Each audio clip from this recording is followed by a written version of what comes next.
Alright, so I am going to disassemble this transmission on. I never really done this. Well, I've done this like maybe 4 years ago, so it's kind of hazy. But I'm just going to slowly take apart the stuff. I'm going to first remove this guy. You want to be on neutral position, and you want to remove this shifter. And then, alright, if I recall it correctly, you want to remove these two big nuts. And then you want to remove the speed sensor here. And then you're going to remove the bolts that's in the back of the transmission here, and it should come off easy. Same thing with this guy here.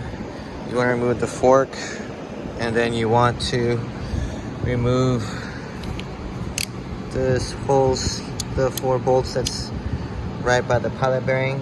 There's 4 bolts there, and then you remove the outer bolts to remove the bell housing. So that's it so far.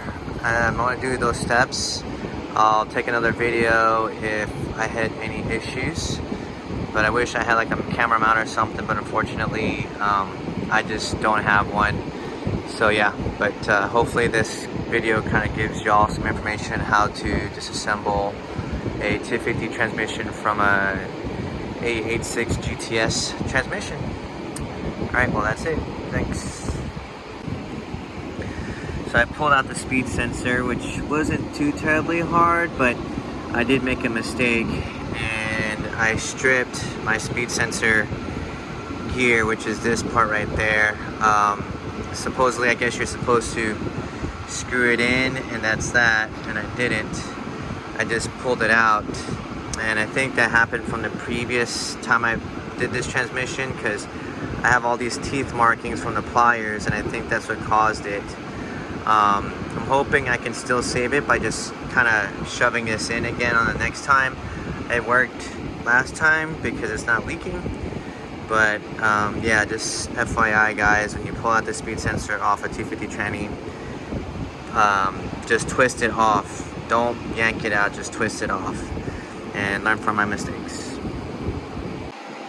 Alright, so you can't just pull this off because this shifter right here is linked to these 3 little forks that goes inside this transmission. And there's like a little, I guess, indentation right here where this one, whenever you shift gears, it goes like this or like this, pushes forward or back like that.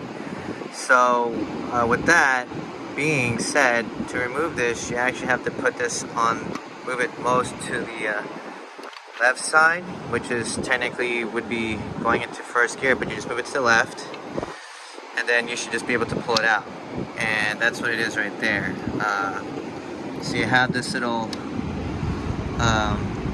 shifter indentation at the very top here. I'm just going to put this back, but yeah, so this is it right there. That indentation goes right between this little space right there. So it kind of gets tricky because you have to slide that indentation to the side here and then pull it out. And you just kind of have to feel it. You can't really see it, but you can feel it. And it kind of assembles up like this here. So let me just put that in, there you go. See, so you can see how it looks like when you move it to the side. But yeah, I'm having issues shifting into 5th and reverse. So I think it's this fork right here that's the main issue. I cannot go into reverse or 5th gear, so I'm guessing this fork could be bad, but we'll find out when I open this up.